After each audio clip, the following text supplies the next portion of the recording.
Hey everyone, and welcome back to the AnzenGuard Podcast. I'm Michael Reynolds, And I'm Laura Wilson. and we are so excited to jump into this mountain of your data security tips. Oh, it's fantastic. It's always great to get that pulse on what people are thinking about when it comes to protecting their data. Well, you and I both know that in this digital age, our personal information is kind of scattered everywhere, online, offline, you name it. And it seems like everyone's got an opinion on how to keep it safe. Yeah, absolutely. And what's fascinating about all these tips that we got is that it really does cover that whole spectrum, right? From securing your devices to navigating that social media minefield. So we're basically talking about creating a digital fortress for our data. Exactly. A digital fortress. Okay, so let's start building that fortress. Yeah. What are some of those foundational steps that people often overlook? It's like building a house, right? You need a solid foundation. Yeah. And in the digital world, that means securing your devices and networks. We're talking strong, unique passwords, thinking passphrases instead of single words, enabling two-factor authentication wherever possible. Two-factor authentication is a must-have these days, isn't it? It just adds that extra layer of security, even if someone does manage to snag your password. Exactly. And don't forget about firewalls. They act like gatekeepers, right? They're controlling the traffic flowing in and out of your network. Think of it like the bouncers at your digital club. Okay. Only letting in the good guys. I love that analogy. So we've got strong passwords, two-factor authentication, firewalls. What else do we need to lock down our devices? Encryption. Yep. It's basically scrambling your data into an unreadable mess, right? For anyone without the key, think of it as writing a secret message in code that only you can decipher. Okay. So how do we put this encryption magic to work? Well, a lot of devices these days actually have built-in encryption options. Oh, okay. But you can also find third-party software to encrypt specific files or folders, especially if you're working with, confidential information. That reminds me, we also got a lot of tips about making those old computer hard drives unreadable before tossing them out. Oh, yeah. Is it really necessary to go beyond just deleting those files? You would not believe how many people think hitting delete is enough. Really? But it's like tearing the cover off a book, right? The story's still there. Deleting a file just removes its address, not the data itself. Oh, interesting. To really get rid of it, you need to overwrite it with random data, making it unrecoverable. So what's the best way to do that? Take a hammer to the hard drive. That works, but it's a bit messy. There are tools like Cypher, which is built into Windows, that can securely overwrite your deleted files. Cypher. Got to remember that one. Now, let's not forget about securing our home Wi-Fi networks. Yes. It's not just about preventing your neighbor from streaming movies in 4K, right? Exactly. An unsecured network is an open door for all sorts of trouble, Using a strong, unique password is essential. Right. And consider hiding your network name. Make those freeloaders work a little harder. Yeah, solid advice. Speaking of making things harder for the bad guys, what about creating encrypted volumes for portable data? Like if you're carrying around sensitive information on a USB drive. Oh, that's a really smart move, especially for anyone working with, confidential client information or anything. You wouldn't want falling into the wrong hands, Right. You can create an encrypted container on the drive, making it accessible only with a password. Okay. It's like having a digital safe deposit box. Right, in your pocket. Exactly. Okay, that's a seriously handy trick. So we've got our devices and our home networks locked down. Now, what about those mini computers that we carry everywhere? Our mobile devices. Ah, yes. This is where it gets interesting because, we're constantly using our phones in public, making us vulnerable to all sorts of threats. Right. Think about all the times you've connected to public Wi-Fi at a coffee shop or the airport. Oh, I'm definitely guilty of that. But what are the specific risks? Is someone really going to hack my phone while I'm checking my email? Well, it's not just about someone, actively targeting you on an unsecured public Wi-Fi network. Anyone sharing that connection can potentially see the data that you're sending and receiving. Wow. Passwords, credit card details, even your private messages, It's like having a conversation in a crowded room where anyone could be eavesdropping. Okay, that paints a pretty unsettling picture. Yeah. So what can we do to protect ourselves besides swearing off public Wi-Fi forever? Well, the first line of defense is using a VPN. Oh. It creates a secure tunnel for your data, encrypting it and making it much harder for anyone to snoop on your online activity. VPNs, they seem like the Swiss Army knife of online security, but how do they actually work? Think of it like this. When you connect to a VPN, your internet traffic is routed through a secure server in a different location. Okay. So instead of your data traveling directly from your device to the website or service you're using, Yeah. it takes a detour through the VPN server. Oh, I see. So even if someone is snooping on the Wi-Fi network, all they see is encrypted data going to the VPN server, not the actual websites I'm visiting or the information I'm sending. Exactly. It's like putting on a disguise for your data. Gotcha. And the best part is there are so many reputable VPN providers out there with user-friendly apps. It makes it super easy to set up and use. Okay, VPNs are definitely moving up my priority list. But what about the phone itself? It's got tons of personal data stored on it, not just what I'm doing online. You're absolutely right. And that's why it's crucial to configure your privacy settings right out of the box, not waiting until later. Oh, okay.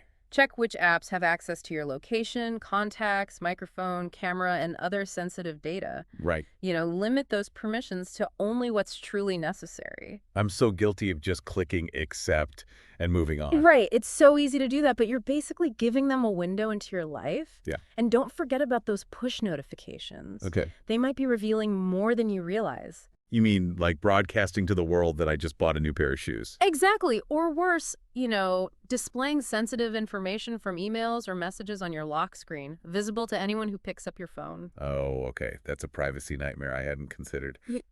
So besides locking down those permissions and notifications, what else can we do to secure our phones? Think about it like securing your home, right?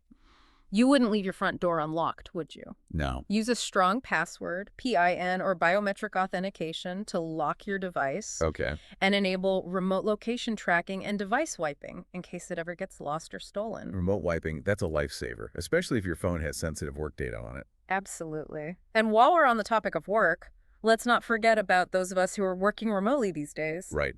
Remote work has become the new normal for a lot of people, but does it come with increased data security risks?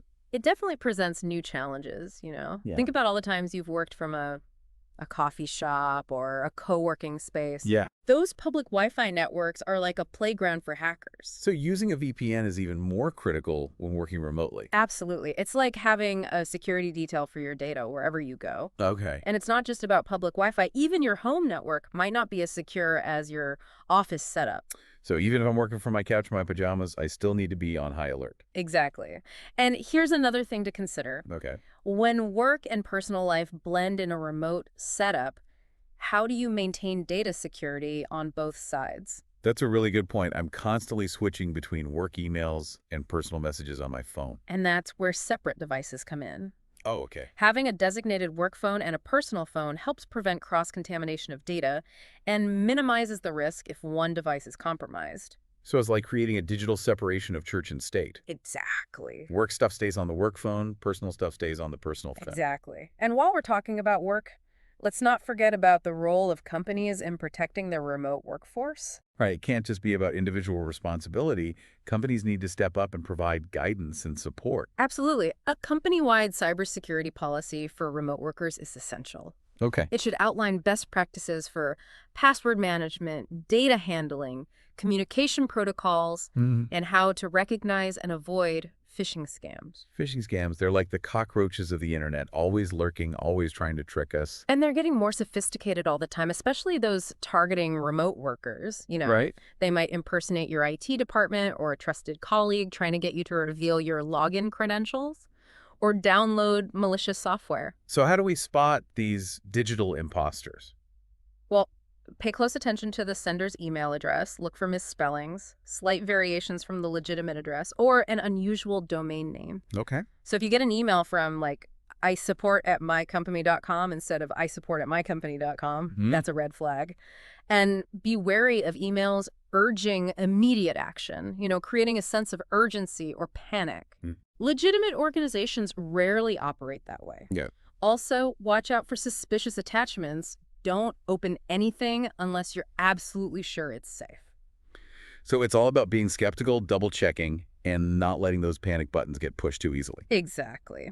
And speaking of things that can send chills down your spine, let's talk about identity theft. Ooh, that's a topic that always gives me the heebie-jeebies. Yeah. It's like someone's stealing your life, right? It's a terrifying thought, and it's more common than you might think, but the good news is there are steps we can take to protect ourselves. Okay. It all starts with creating strong, unique passwords. I'm talking about ditching that first pet's name or mother's maiden name trick. Hackers are onto those. But with so many online accounts these days, how on earth do we remember a different complex password for each one? My brain would melt. That's where password managers come in. Okay. They're like digital vaults for your passwords, storing them securely and generating strong random ones for you. Okay, that sounds way more manageable than trying to keep track of 100 different passwords in my head. Yeah. But passwords are just one piece of the puzzle, right? What about all those other pieces of personal information floating around out there? You're right. It's not just about passwords. Think about your social security number, driver's license number, bank account details. These are like gold to identity thieves. Right. We need to be incredibly careful about who we share this information with and why. So no more casually giving out my social security number to anyone who asks, even if they seem official. Exactly. And be wary of phishing attempts that try to trick you into revealing this information. Okay. If you get a phone call or an email from someone claiming to be from your bank or a government agency, don't give out any personal details. Right. Hang up or delete the email and contact the organization directly using their official contact information. That's a good reminder. Don't let those sneaky scammers pressure you into giving up sensitive information. Oh, right, exactly. Okay, so let's shift gears a little bit and talk about securing our finances. Okay. Let's get down to the brass tacks, keeping our hard-earned cash safe. Yes. What are some simple but effective strategies that we can use in our everyday lives? Well, when using debit cards, there's a simple trick that can reduce your risk. Okay. Sign, don't pin in. Interesting. It might, inconvenience the cashier for a few extra seconds, Right. but it minimizes the chance of your PIN being stolen. So it's about being proactive Right. and adding a layer of security at every opportunity. Exactly. And another important habit is regularly reviewing your bank and credit card statements. Okay. Don't just glance at the totals. Yeah. Scrutinize each transaction. Look for anything that seems out of place, even small, seemingly insignificant charges. That sounds a bit tedious. Yeah. Why is it so important to pay attention to those small transactions? Because fraudsters often test the waters with small purchases before making larger unauthorized transactions. Oh. Catching those early warning signs can prevent a much bigger headache down the road. It's like being a financial detective, searching for clues that something might be amiss. Exactly. And what about those dreaded data breaches? Mhm. What should we do if our financial information is compromised? First, don't panic. Okay. Take a deep breath and follow the recommended steps. Go ahead. Immediately change your passwords for any affected accounts. Okay. Contact your bank or credit card company to report the breach and request new cards if necessary. Right. And consider placing a fraud alert or credit freeze on your accounts to prevent any new accounts from being opened in your name. So it's about taking swift action to minimize the damage. Exactly. And be wary of any unsolicited offers of help or requests for personal information after a breach. Mm-hmm. Scammers often exploit these situations, pretending to be helpful while actually trying to steal more data. It's like they're kicking you when you're already down. Yeah, So trust your gut, verify everything, and go directly to the official sources for help. exactly. Now let's step into the world of social media, a place where we love to connect and share, but it can also be a minefield for data security. Social media, Yeah? the double-edged sword of the digital age. Right. It's entertaining, it's addictive, and it can be a potential goldmine for hackers.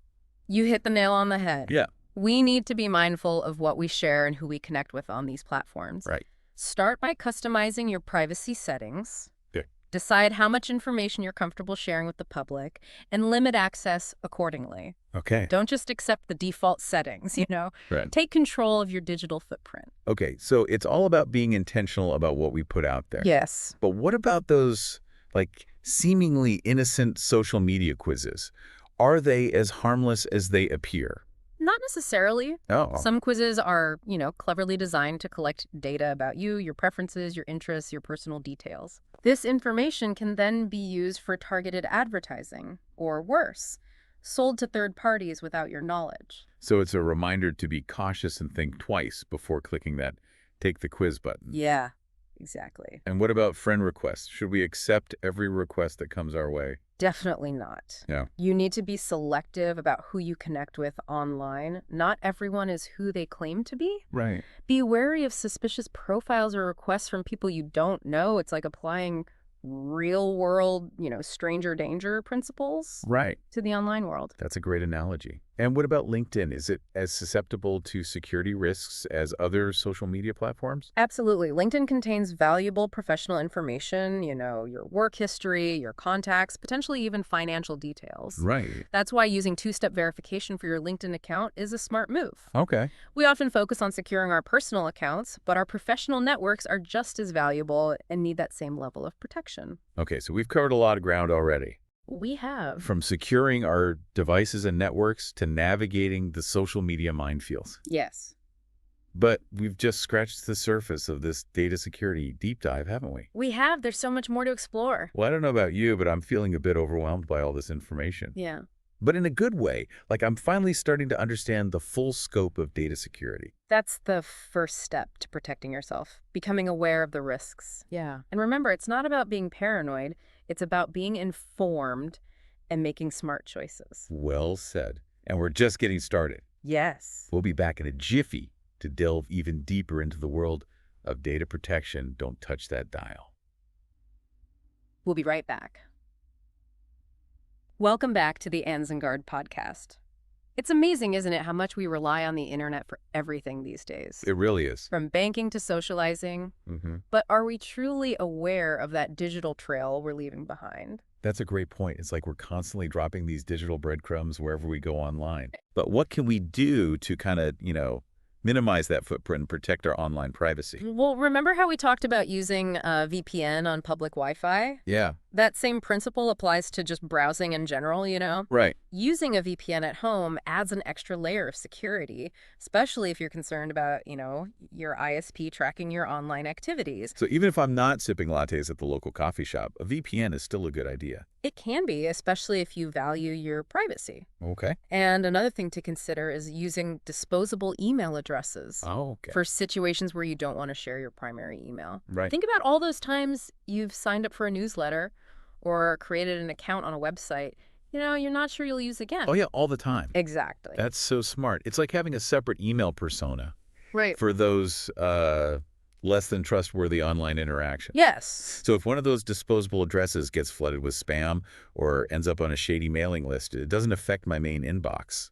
Exactly.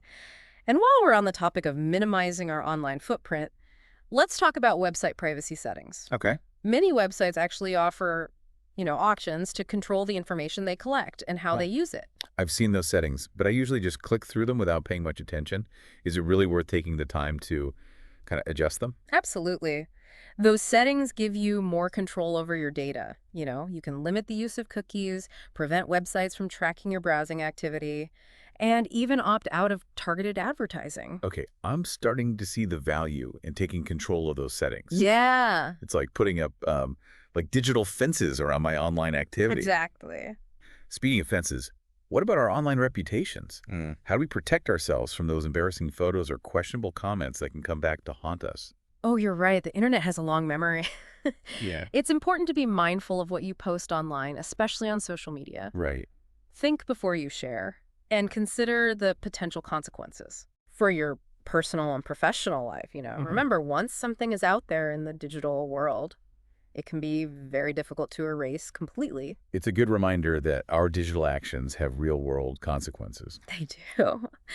And while we're on the topic of things we might regret later, let's talk about downloading files from the internet. Okay. Something we all do, right? Yeah. I'll admit, I've been known to click download without always thinking it through, but what are the risks besides ending up with a computer full of unwanted toolbars and pop-up ads? Malware. Oh. It's malicious software that can infect your device, steal your data, or even take control of your system, And it can be lurking anywhere, even on seemingly legitimate websites. So it's like playing digital Russian roulette. You never know what you're going to get when you click that download button. That's a great analogy. Yeah. To protect yourself, always download files from trusted sources. Okay. Be wary of websites with, poor security or those that offer pirated software or media. And keep your antivirus software up to date. It's your first line of defense against malware. Okay, antivirus software, check. But even with all these precautions, it seems like data breaches are becoming more and more common these days. So what do we do if the worst happens and our data is compromised? First, Don't panic. Hmm. While it's a stressful situation, there are steps you can take to minimize the damage. Yep. The first and most crucial step is to change your passwords immediately. Okay, change passwords. Got it. What else? Contact the company or organization that experienced the breach. Right. And follow their recommended steps. Yep. They might offer credit monitoring services or other forms of support to help you recover. Hmm. And if financial accounts are involved, contact your bank or credit card company to report the breach and request new cards if necessary. So it's about taking swift action to contain the damage. Exactly. And Yeah. don't ignore those reports from friends about strange emails coming from your account. Oh, It could be the first sign that your account has been compromised. So even if I haven't noticed anything unusual myself, those reports from friends could be like the canary in the coal mine, alerting me to danger. Exactly. And while you're working to fix the situation, try to understand why the breach occurred. Wait, why is it important to understand why it happened? Shouldn't I just focus on cleaning up the mess? Knowing how the breach happened can help you prevent similar incidents in the future, Right. It's about learning from your mistakes and strengthening your defenses, Right. Was it a weak password? Did you fall for a phishing scam? Did you download a malicious file? Right. Once you know the root cause, you can take steps to avoid making the same mistake again. So it's about turning a negative experience into a positive learning opportunity. Exactly. Not just reacting to the breach, but using it to become more security savvy in the long run. Exactly. Now let's talk about one of the most effective ways to protect your data. Okay. Encryption. Okay, encryption. That sounds technical. Could you break it down for us non-techies? Simply put, encryption scrambles your data, making it unreadable to anyone without the decryption key. Oh. It's like putting your information in a locked safe that only you can open. So it's like adding an extra layer of security to our data, even if someone manages to get their hands on it? And when should we use encryption? Ideally, you should encrypt your data whenever it's stored or transmitted. Okay. This includes your personal files, your emails, your online transactions, anything containing sensitive information. So if I'm sending an email with my bank account details to my accountant, I should encrypt it. Absolutely. And if you're storing sensitive files on your computer or an external hard drive, encrypting them adds an extra layer of protection. Yep. Many email providers and cloud storage services actually offer encryption options, and you can also find third-party software for encrypting specific files or folders. Okay, encryption, definitely moving up my data security checklist. But what about something that's often overlooked, like choosing a safe and reputable email provider? It seems like they all offer pretty much the same thing, right? Not all email providers are created equal, when it comes to security and privacy. Right. Look for providers that offer features like two-factor authentication, spam filtering, and end-to-end encryption. Okay, two-factor authentication, spam filtering, those make sense, but what's end-to-end encryption, and why is it so important? End-to-end encryption means that your emails are encrypted from the moment you send them until the moment they're received by the recipient. Okay. Only the sender and recipient have the keys to decrypt the message, so even the email provider can't read it. So it's like having a private conversation that no one else can listen in on, not even the company hosting the email service. Exactly. And speaking of things we often take for granted, let's talk about those tiny storage devices that we carry around. No. USB drives and SIM cards. Right, yeah. They might be small, but they can hold a lot of personal data. Okay, those little storage devices are definitely easy to lose. I've misplaced my fair share of USB drives over the years. Yeah. But what's the big deal?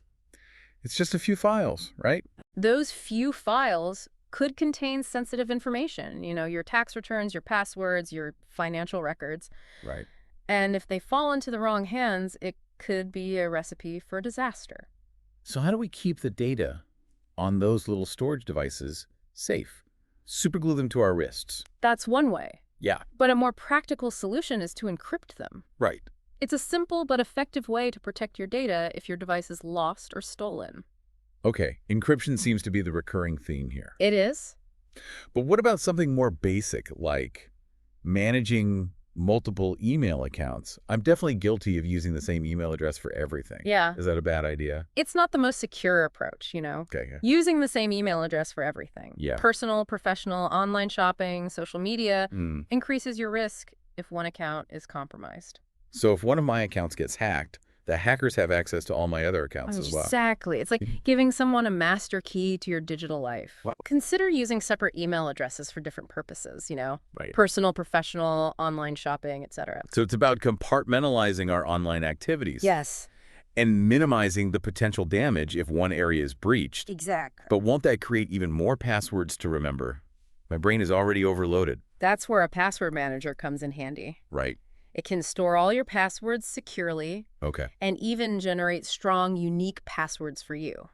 Okay. Password managers, they're sounding more and more appealing. Yeah. But what about those times when, I have to create a password on the spot? Like when I'm signing up for a new account on my phone, I can't exactly whip out my password manager in those situations. You're right. There are times when you need to create a password on the fly. Right. In those cases, try to come up with a passphrase that you can easily remember, Okay. but that's not based on personal information that could be easily guessed. So no, using my birthday, my kids' names, or my favorite sports team. Exactly. Those are all things that a hacker could potentially figure out with a little digging. Right. Be creative. Think of a song lyric, a quote from a book, or a random phrase that pops into your head. Okay, I'll channel my inner poet the next time I need to create a password. Yeah. But what about those situations where I forget my password and need to reset it? Those security questions can be tricky. You're right. Security questions can be a weak link in the password recovery process. Yeah. If possible, avoid using those traditional security questions that ask for easily discoverable information, Right. like, your mother's maiden name or the name of your first pet. Mm-hmm. Instead, choose security questions with answers that are not readily available, or create fictitious answers that you can remember, but that are not linked to your personal information. So it's about being creative and outsmarting those hackers. Exactly. And speaking of outsmarting hackers, let's talk about a tool that can help us do just that. Okay. VPNs. Okay, we mentioned them briefly earlier, Yeah. but they deserve a deeper dive. They do. Okay, VPNs. I've heard the term thrown around a lot, but I'm still not entirely sure what they are or why I need one. Can you explain it in a way that even a tech-challenged person like me can understand? Think of a VPN like a secret tunnel for your internet traffic. Okay. When you connect to a VPN, your internet traffic is routed through a secure server in a different location. Okay. This means that your ISP can't see what websites you're visiting or what data you're sending and receiving. So it was like putting on a digital disguise for my online activity. No one can see what I'm doing, not even my own internet provider. Exactly. And this is especially important when you're using public Wi-Fi networks, which are often unsecured and susceptible to eavesdropping. So if I'm using the free Wi-Fi at the airport or a coffee shop, a VPN can protect my data from prying eyes. Absolutely. It encrypts your connection, making it much harder for hackers to intercept your data. Okay. And even if they do manage to intercept it, they won't be able to decipher it because it's encrypted. Okay, so VPNs are like the digital equivalent of wearing a mask and sunglasses in public. They help protect my identity and keep my online activity private. That's a great analogy. And the best part is there are many reputable VPN providers out there with user-friendly apps. Right. That makes it super easy to set up and use. Okay, I'm sold. VPNs are definitely moving to the top of my data security to-do list. Good. But what about something that seems more low-tech, like credit card skimming? I thought that was something you only had to worry about at shady gas stations or ATMs. Unfortunately, credit card skimming is becoming more sophisticated all the time. Really? Yeah, skimmers can be installed on any device that reads your credit card, Right. ATMs, gas pumps, point-of-sale terminals in stores, even vending machines. Wow. Okay. So how do we protect ourselves from having our credit card information stolen at these everyday locations? Should I just pay for everything with cash? Using cash is definitely one way to avoid credit card skimming, Right. but it's not always practical in today's world. Yeah, that's true. There are other precautions you can take. Be vigilant when using card readers, Look for any signs of tampering, like loose card readers or unusual attachments. Okay. If something seems off, use a different machine. So it's about being observant and trusting our instincts. If something feels wrong, it probably is. Exactly. And when making online purchases, use websites with secure payment gateways. Okay. Look for the HTTPS in the URL and the padlock icon in the address bar. Right. Those are signs that the website is using encryption to protect your data. Okay, so secure websites for online shopping, check. But what about something that seems more psychological, like social engineering scams. Ah, yes. I've heard the term, but I'm not entirely sure what it means. Social engineering is a tactic used by scammers to trick people into revealing personal information Right. or taking actions that compromise their security. Right. They might impersonate someone you trust, like a bank representative or a tech support agent, Right. and use psychological manipulation to kind of get you to do what they want. So it's like a con game, but instead of playing cards, they're playing with our emotions and our trust. Exactly. And they're getting more sophisticated all the time. Yeah. They might send you an email that looks like it's from your bank, asking you to verify your account information, or they might call you pretending to be from tech support, offering to help you fix a problem with your computer. So how do we avoid falling victim to these digital con artists? Yeah. Should I just never answer the phone or open an email again? That's one way. But a more practical approach is to be skeptical and verify any requests for personal information, Right. Don't be afraid to ask questions, double-check information, and hang up the phone, or delete the email if something seems fishy. So it's about being assertive and not letting those scammers pressure us into doing something we're not comfortable with. Exactly. And speaking of things that can make us uncomfortable, let's talk about malware. Okay. We mentioned it earlier. Right. But it's such a pervasive threat that it deserves a deeper dive. Okay, malware, it sounds like something out of a science fiction movie. It does, doesn't it? Yeah. What exactly is it? And how do we protect ourselves from it? Malware is malicious software that can infect your devices and steal your data or disrupt their functionality. Okay. It can spread through various means, such as email attachments, infected websites, or USB drives. So it's like a digital virus that can spread from one device to another, causing all sorts of havoc. That's a great analogy. To protect yourself, install antivirus software and keep it updated. Got it. Be cautious about opening email attachments or clicking links from unknown sources. Right. And avoid downloading files from untrustworthy websites. Okay, so it's all about practicing safe computing habits. But even with antivirus software, it seems like there are always new threats emerging. How do we stay ahead of the curve? You're right. The world of cybersecurity is constantly evolving. Yeah. New threats are emerging all the time, and hackers are becoming more sophisticated, Right. That's why it's important to stay informed about the latest security threats and vulnerabilities. So how do we do that? Should I become a cybersecurity expert in my spare time? You don't have to become an expert, but it's helpful to stay informed. Okay. Subscribe to security newsletters, read tech blogs, and follow cybersecurity experts on social media. Okay, so stay informed. Got it. But what about something more specific, like protecting our data when using cloud storage services? Okay. They're incredibly convenient, but are they safe? Cloud storage can be safe, but it's important to choose a reputable provider that takes security seriously. Okay. Look for providers that offer features like encryption, two-factor authentication, and data redundancy. Okay, encryption, two-factor authentication, those are familiar themes.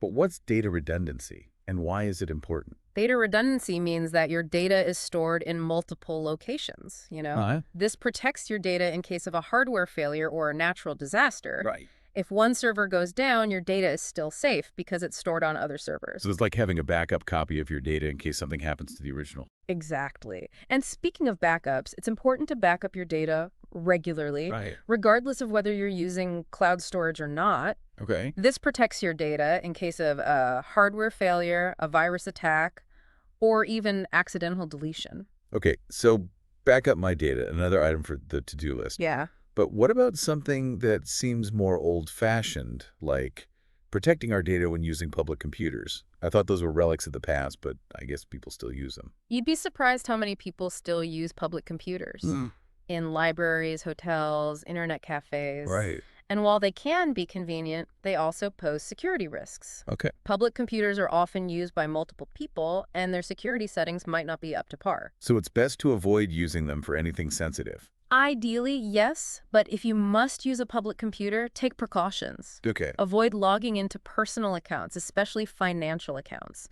Right. Clear your browsing history and cookies when you're finished. And consider using a privacy-focused browser that minimizes data tracking. So it's about treating public computers with extreme caution. Exactly. And speaking of caution, let's talk about a practice that used to be considered essential, but is now being questioned. Oh, okay. Regular password changes. Okay, I've always heard that we should change our passwords frequently, Yeah. but is that still good advice? The traditional wisdom of changing passwords every 90 days has come under scrutiny in recent years. Really? Yeah, some experts argue that frequent password changes can actually make us less secure because they encourage us to create weaker, easier to remember passwords Hmm. that are more susceptible to hacking. So what should we do instead? Focus on creating strong, unique passwords in the first place. Okay. Use a combination of upper and lowercase letters, numbers, and symbols. Hmm. Make them at least 12 characters long, Okay. and avoid using common words or phrases. That sounds like a lot to remember. It can be. That's why using a password manager can be so helpful. Right. It securely stores all your passwords, so you only need to remember one master password. Okay, that makes sense. But what about those security questions that many websites use to verify our identities?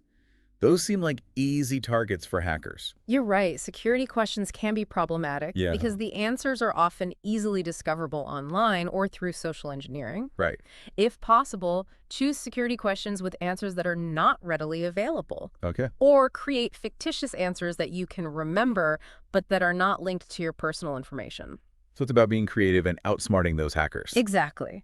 And speaking of outsmarting hackers, let's shift our focus to mobile devices. Okay. Our smartphones and tablets. Right. These devices are practically extensions of ourselves these days, They are. carrying a wealth of personal information wherever we go. Okay, our phones are like our digital companions these days. They're always with us, holding our contacts, our photos, our emails, our social media accounts, our banking apps, you name it. Exactly. But how do we keep them secure? Securing our mobile devices is just as important as securing our computers and other devices. Right. Think about it. Our phones are constantly connected to the internet, they're often used in public places, and they're susceptible to loss or theft. Okay, I'm starting to feel a bit paranoid. What are some simple steps we can take to, make our phones less vulnerable? First and foremost, enable a strong password or biometric authentication, like a fingerprint or facial recognition. Okay. To lock your device, this prevents unauthorized access if your phone is lost or stolen. Okay, so lock my phone. Got it. What else? Enable remote location tracking and device wiping. Okay. This allows you to locate your device and erase its data remotely if it ever falls into the wrong hands.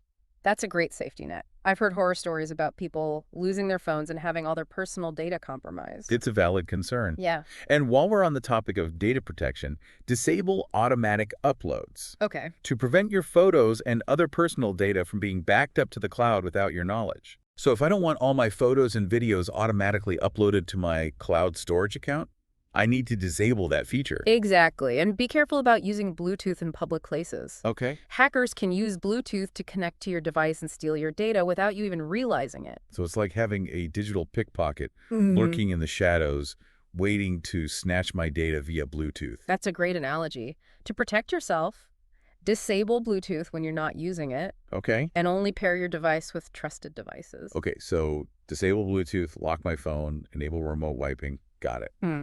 But what about something that seems more innocuous, like mobile apps? Ah, yes. They're a big part of our mobile experience, but are they always safe? Mobile apps can be a double-edged sword. Okay. They can be incredibly useful and entertaining, Yeah, but they can also pose security risks. right. Some apps request access to more data than they need to function, Okay. and some apps might even contain malware. So how do we protect ourselves? Should I just delete all my apps and go back to using a flip phone? That's one way. But a more practical approach is to be selective about the apps you download. Okay. Read the permissions requests carefully before installing an app, and only grant access to the data that the app truly needs to function. So if a weather app is asking for access to my contacts or my microphone, that's a red flag. Absolutely. A weather app shouldn't need access to your contacts or your microphone, Right. Be wary of apps that request more data than seems necessary. Okay, so read the permissions carefully and be wary of oversharing apps. Got it. But what about apps that I've already installed? Is there anything I can do to adjust their settings? Absolutely. Most mobile operating systems allow you to adjust the permissions for individual apps. You can go into the settings for each app and revoke permissions that you're not comfortable with. So it's about being proactive and taking control of our data privacy. Exactly. And speaking of control, let's talk about a topic that often sparks debate. Okay. Regular password changes. Okay, I know we've discussed this already, but I'm always up for a good debate. Is it really necessary to change your passwords frequently? The traditional wisdom of changing passwords every 90 days has come under scrutiny in recent years. Really? Yeah, some experts argue that frequent password changes can actually make us less secure because they encourage us to create weaker, easier to remember passwords that are more susceptible to hacking. So what's the verdict? Are frequent password changes friend or foe? It's more nuanced than a simple yes or no. Instead of changing them on a schedule, really focus on creating those strong, unique passwords from the get-go. Right, those passphrases we talked about, those are a game changer. But let's be realistic, sometimes we forget. What about those security questions for password recovery? They always seem so vulnerable. You're spot on. Those standard questions about your mom's maiden name or first pet are too easily discoverable. If the website allows it, opt for questions with less obvious answers, or even create your own fictional ones. Oh. Something that you will remember, but that isn't tied to real-life info. Clever. It's like we're setting a trap for those nosy hackers. Oh, Now, with all this talk about online security, are there any offline data risks that we tend to forget about? absolutely. Think about it. We still have physical documents, Right. bank statements, tax returns, medical records. Don't just toss them in the recycling bin. Right. Invest in a good shredder to make sure they're unreadable. It's like giving those documents a digital makeover, transforming them into confetti that no one can piece back together. Yeah. Okay, I'm adding buy a shredder to my to-do list. But what about fax machines? Do people even use those anymore? You'd be surprised. But they're a security nightmare. Sending sensitive info via fax is like sending a postcard with your bank details on it. Anyone along the way could peek. Yikes, so email or encrypted messaging services are the way to go then. Precisely. And speaking of communication, let's not forget about video conferencing. It's become our lifeline for work and socializing. But even those virtual meetings need a security checkup. You mean like making sure no one is spying on my Zoom calls? Exactly. Choose a reputable provider that offers encryption and password protection. And be mindful of your surroundings. Don't discuss confidential work matters from a bustling coffee shop. So it's like having a virtual office with its own set of security protocols. Speaking of different environments, what about when we're traveling? Airports, hotels, public Wi-Fi, it feels like a free-for-all for data snatchers. Traveling definitely requires extra vigilance. Public Wi-Fi is notoriously risky. A VPN is your best friend in these situations. It'll encrypt your connection and shield your data. Treat your devices like precious cargo, keep them close, and use hotel safes whenever possible. So it's all about extending our security awareness to those, exciting but potentially risky travel adventures. Exactly. And while we are talking about protecting valuable things, we can't forget about our children's data. They're growing up in a digital world, and we need to equip them with the knowledge and tools to stay safe online. Right. It's our responsibility as parents and caregivers to guide them and create a safe digital environment. But how do we balance that with, giving them the freedom to explore the online world? It's a tough line to walk. Open communication is key. Talk to them about the risks, set clear guidelines, and utilize those parental control tools. It's about being involved but not overbearing in their digital lives. And what about schools? They're collecting mountains of data about our kids. How can we make sure that information is handled responsibly? Transparency and accountability are crucial here. Schools need to have clear policies in place for how they're collecting, storing, and using student data. They should also be educating both students and parents about data privacy rights. It's a shared responsibility to make sure our kids' information is protected. Wow, we've covered a lot of ground today, from digital fortresses to virtual pickpockets. Any final words of wisdom before we let our listeners go out there and face the wild world of data security? Just remember, data security is an ongoing journey, not a destination. It's about being aware, being proactive, and making informed choices to protect that valuable information. And don't be afraid to ask for help. There are tons of resources available, like the AnzenGuard Podcast, to guide you along the way. Well said. And that wraps up another insightful deep dive on the AnzenGuard Podcast. I'm Michael Reynolds. And I'm Laura Wilson. We hope you found this deep dive into data security helpful. And don't forget to subscribe to the AnzenGuard Podcast for more tips and tricks on navigating the digital world safely and securely. And please share this episode with your friends, family, and colleagues. Everyone can benefit from learning how to protect their data. Until next time, stay safe out there, folks.